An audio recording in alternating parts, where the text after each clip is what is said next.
Tory filth off of my pile. No need to lose your temper. We can all make mistakes.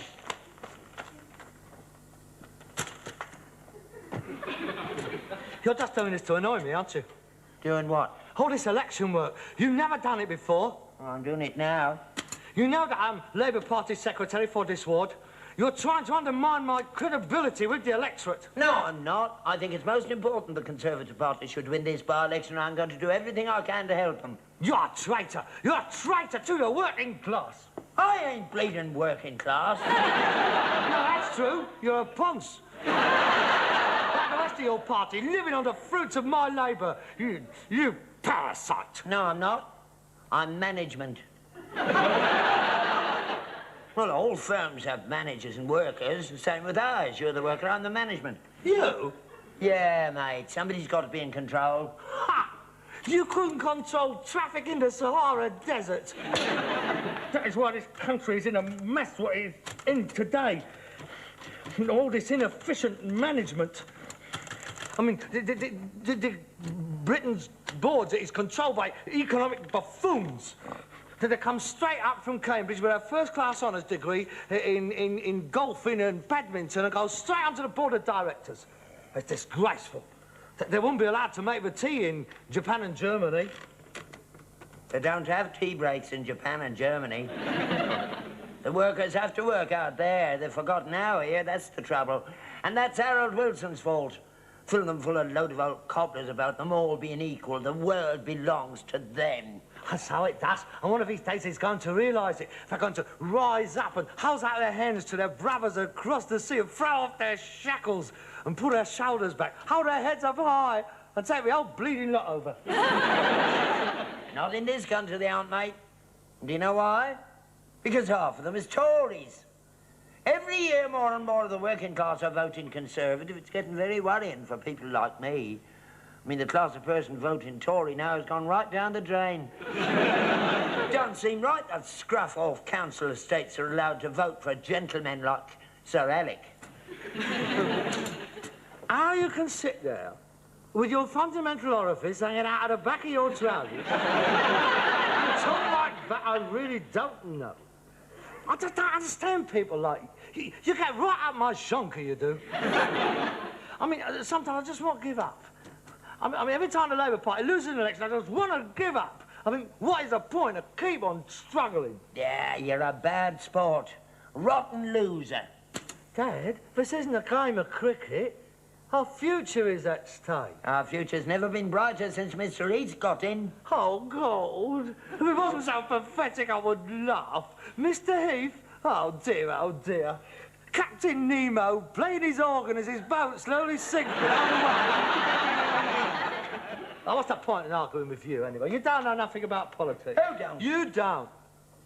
Have you read Adam Smith's The Wealth of the Nations? No. George Bernard Shaw? No. Well, there you are, then. Well, I suppose you've even heard of Karl Marx. Oh, yes, I have. He's the one who played the harp. You ignorant little sod. Karl Marx wrote a book called Das Kapital. That's the greatest book ever written, eh? Here you are. Here it is. You want to read this, mate? It's all in here. Oh, he knew what he was talking about. This is the Bible of socialism. There's only one Bible I read, and that's that one up there. It's down there, propping the sideboard up. Well, it's been for the past 20 years. Shows how often you read it. Oh, I know it anyway. Oh, good.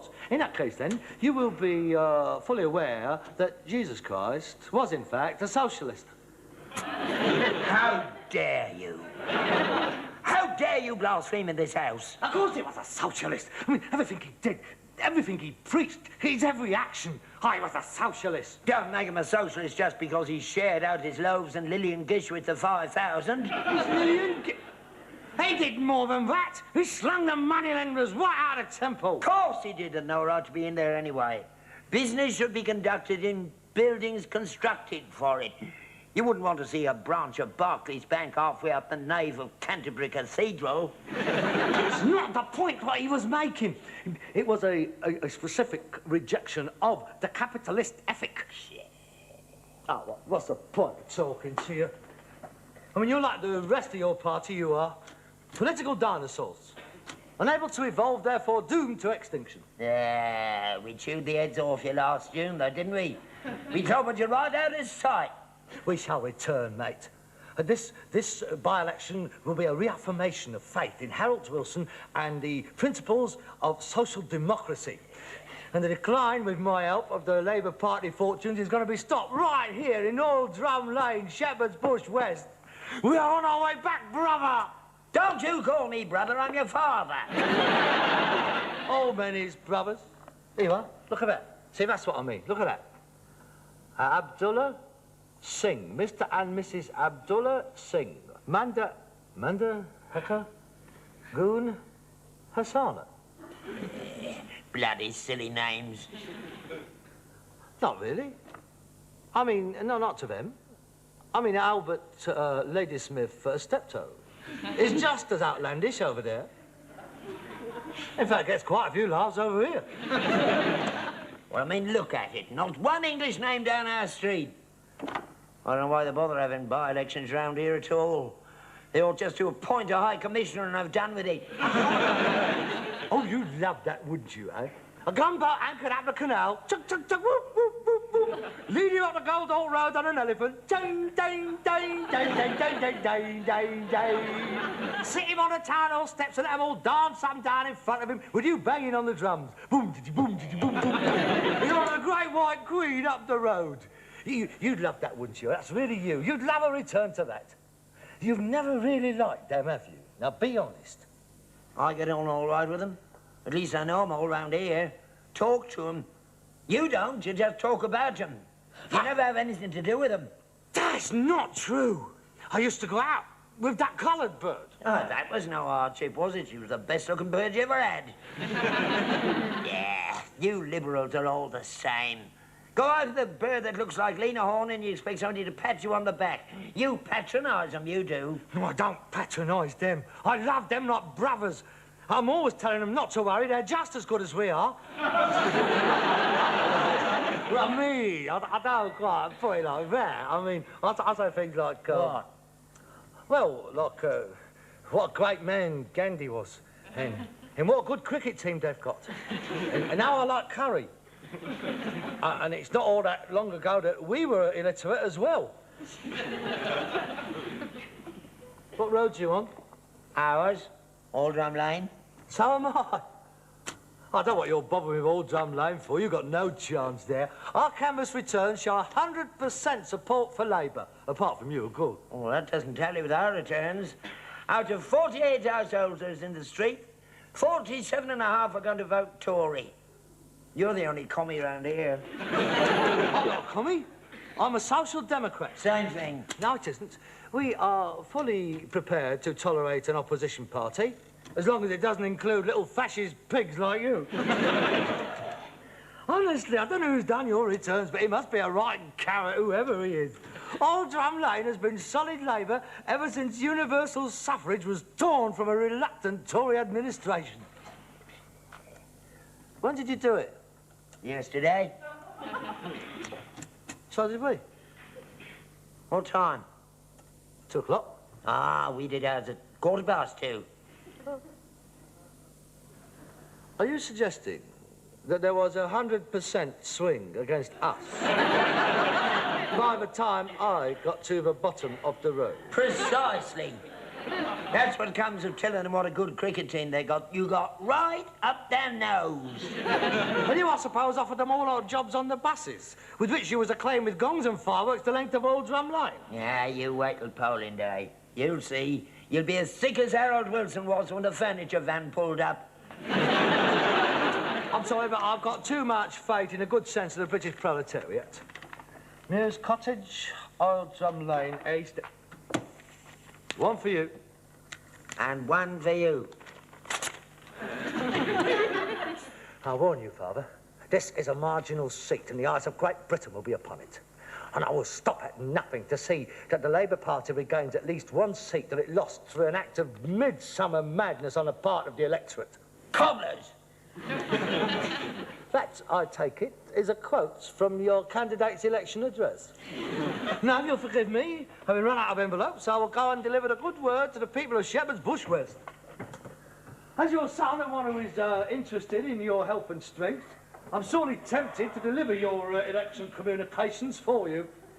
But as your implacable political opponent, you can go and get stuffed.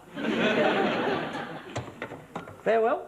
I will not cease from mental fights, nor shall my soul sleep in my hand, till we have built Jerusalem, leading as Queen and Bethlehem.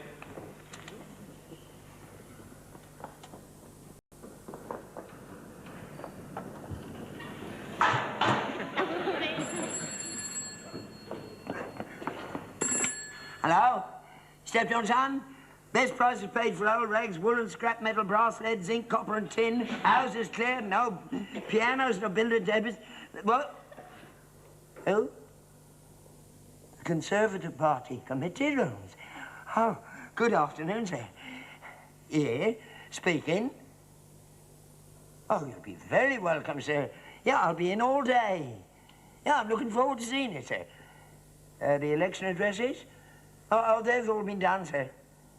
As a matter of fact, they're being delivered now.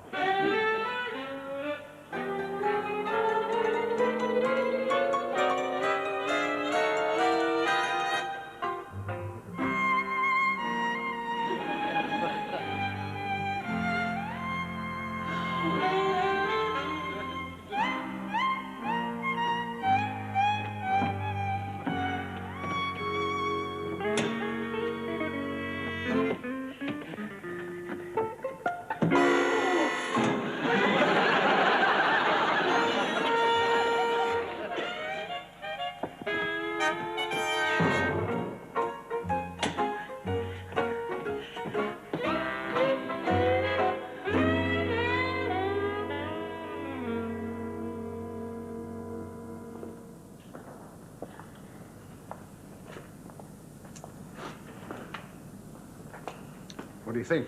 I think it's ideal, ideal. Press will be very interested. Give the photographers a field day. Yes. I suppose it'll make a change from the semi-detached. Make every front page of the country. Oh, afternoon, gentlemen. Mr. Steptoe? Yeah? Delighted to meet you. My name's Cadwell, Secretary of the local Conservative Party. I spoke to you on the telephone. Oh, yes. How do you do? First of all, may I say how grateful we are for the invaluable assistance that you're giving us during this campaign. Not at all. It's my duty, isn't it? We've got to keep old Wilson and his red scum out, haven't we? Yes, quite. Quite. May I introduce Mr. Peregrine de Burville from the Conservative Central Office? Oh, pleased to meet you, sir. My pleasure. As you know, Mr. Steptoe, this is a vital marginal seat, and it is terribly important that we retain it. And so, Central Office are pulling out all the stops. All the big guns are coming down in support of our excellent choice of candidate, Mr. Gosling. Oh, Gosling, yes. John, yes. A good man, good man. As I was saying, all the big guns. In fact, the biggest gun of all is coming. What? Not Precisely. Our leader, the Right Honourable Edward Heath. coming here to Shepherd's Bush. Yes. His Meet the People campaign paid handsome dividends in the general election, and we're sure it will be of equal value here. Oh, blimey. We haven't had a big knob down here since Wilfred Pickles had a go at the tram depot. Well, Mr. Heath is spending an hour in the district, and he's expressed the desire to take tea with one of the residents, so very informal. Just a few dozen reporters and photographers and television, you know, the sort of thing. Yeah, good idea. He does that very well, Donny. Very natural. He seems to get on with everybody, from the lowest to the highest in the land. God bless him. Yes, well, the point is that Mr. Heath has asked me to say that he would consider it a privilege if you would do him the honour of inviting him into your house to take tea with you. Me? Here? Coming here? Yes. To this place? Yes. No, I couldn't ask him here. I mean, look at the place. It's in a shocking state. Oh, come now. Mr. Heath is a man of people. I'm sure he's been in worse places than this. I'm sure he'll be absolutely enchanted with these quaint old world surroundings. What do you say? I can't say anything. I'm speechless. I've never had such an honour bestowed on me in my whole life. And you're quite amenable to the idea. I shall take great pride in extending my humble hospitality to one of the greatest men of our times. Capital, capital. Right there. Come along, Hey. Cadwell. What kind of tea does he take? Oh, I'm sure he'll be quite happy to drink whatever you drink. I'll have to get an extra pint of milk in. How many sugars? Well, just put it in the bowl. He'll help himself. I'll have to get a bowl. We normally take it straight out of the packet. And some biscuits. What kind of biscuits does he like? Them little chocolate banana ones is nice. Yeah, as you wish. Or custard creams. Or those ones with a little bit of round jam in the middle. They're nice. You can dip them in your tea. I think perhaps a plain one would be safer. Yeah. Too much fancy stuff might make him Uncle Dick. Hey! Perhaps he'd like a fried egg sandwich then. Nah, better not. The yolk squirts out when you squeeze them. Don't go to too much trouble. A cup of tea and a biscuit will be fine. Don't you worry. Leave it to me. I'll see he doesn't go home hungry. I know he hasn't got anybody to look after him. Right then. Tomorrow afternoon around 4:30, on behalf of the Prime Minister, may I say that we are extremely grateful to you for inviting him. Not at all. He can bring Reggie Malden and old Enoch with me if he likes, with plenty of chairs. I'll tell him. Good afternoon, Mr. Steptoe. Teddy's coming to have tea with me. I'd better go and whitewash the bog out.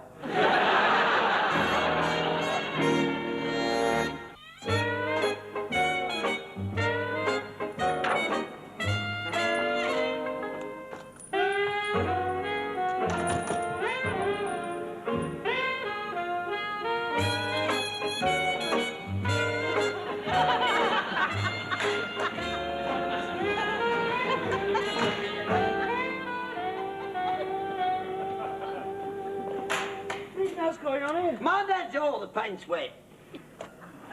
What are you doing? What does it look like? I'm doing it out. It's a disgrace. You couldn't expect any decent people to use a place like this. Well, you never bothered before. It's time you hold me time, I get you to hang one of them blue things down it. There you are. How's it look? That looks very nice. That looks better than my house. I think I'll move in here. You keep out here. You're not going to use it until after he's gone. You can use the one down at the underground. Oh, who's coming? Ah, we're having a visitor. Toilet paper? We've never had toilet paper before. Who is it? Who is coming? Wouldn't you like to know? The Yachting World? The London Illustrated News? The Organist Weekly?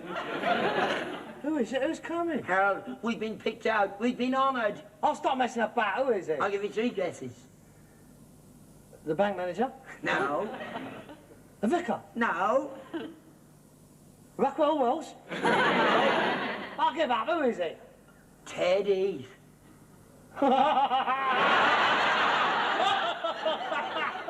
Teddy! Yeah, Teddy. That's good, that. Here.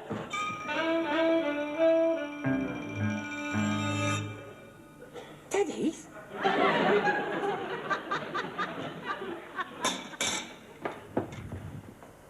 What do you mean, Teddy? What I say? Teddy's coming to have tea with me tomorrow afternoon.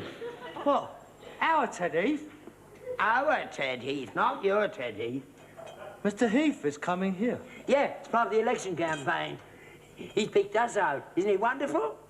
Who told you? They were down. 2 knobs from the Tory party. It's all arranged. I know having you on. No, they're not. He's coming here tomorrow afternoon.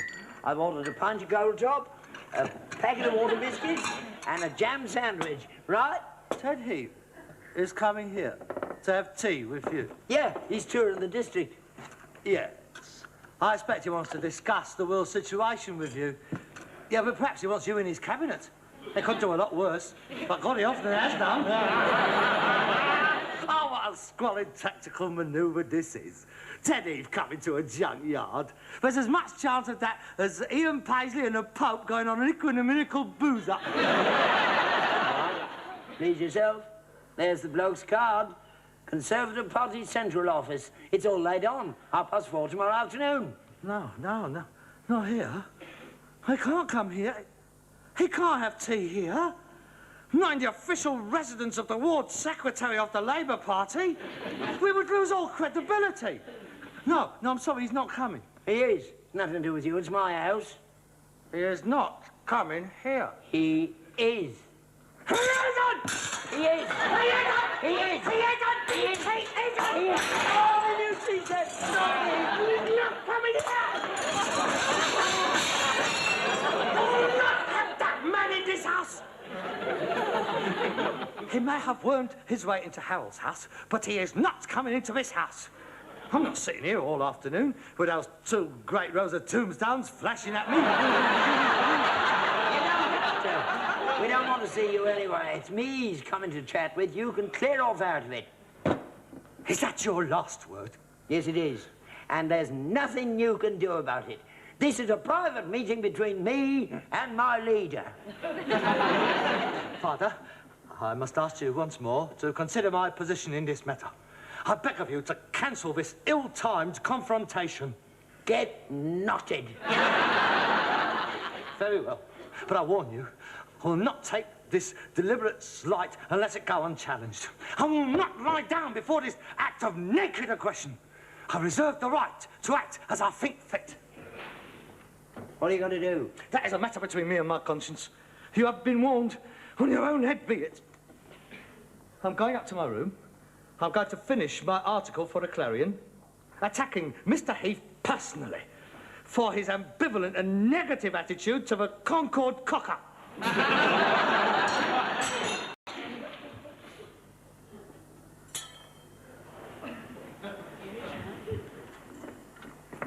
found this in the foot of my bed. Are you going to pay for the hole in it, or shall I have the bill to 10 Downing Street?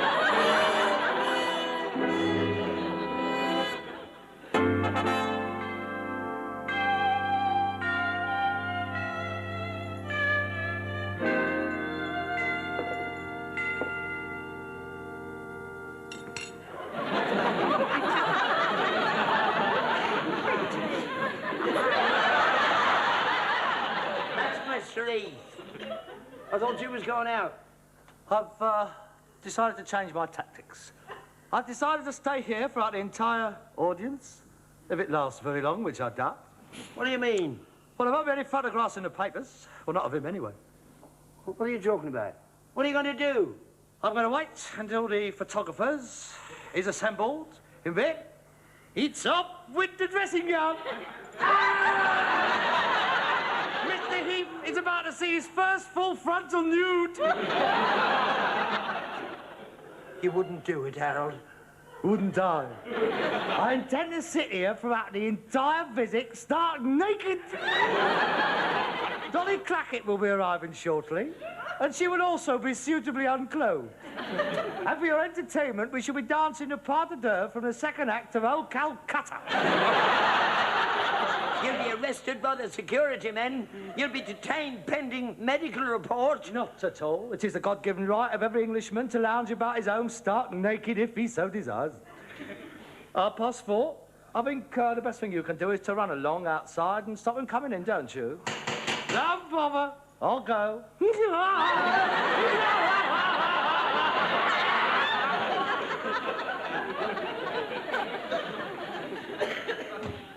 Oh, good afternoon. Is Mr. Albert Steptoe in? He is.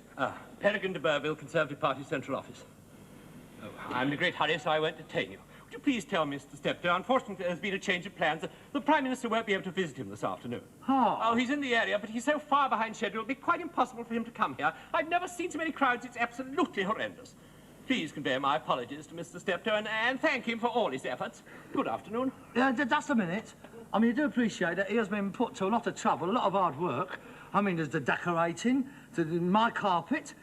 He's let out a fortune on the grub alone. I mean, Fortnum and Masons and Harrods vans have been arriving all morning. I mean, he must have laid out 60 quid at least. Yes, but I specified just tea and biscuits. Oh, come on. Your party's not hard up for a few bob, is it? I mean, blimey, Watney's alone gave you 20 grand. You haven't spent all that, have you? Yeah, what about ICI? How much did they send you? All right, all right. Send your bill in to me. Certainly, thank you very much. Oh, may I use your lab?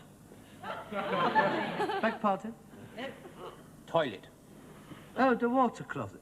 By all means, help yourself. Thank you. Not in here, out there.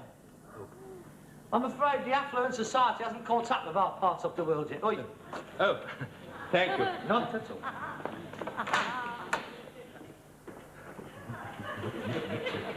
You didn't, Harold, did you? Not in front of Mr. Heath. No, your embarrassment has been spared. He's not coming. Not coming? But I've spent a fortune on all this grub, and I even went so far as... all right. They're sending you 30 quid to cover it. I'm sorry he's not coming, really. This would have been one visit he wouldn't have forgot, I can tell you. Dolly Clackett had one or two things worked out I haven't even thought of in Broadstairs yet. And I've got this... Oh, God! Don't pull a chain! Don't pull a chain!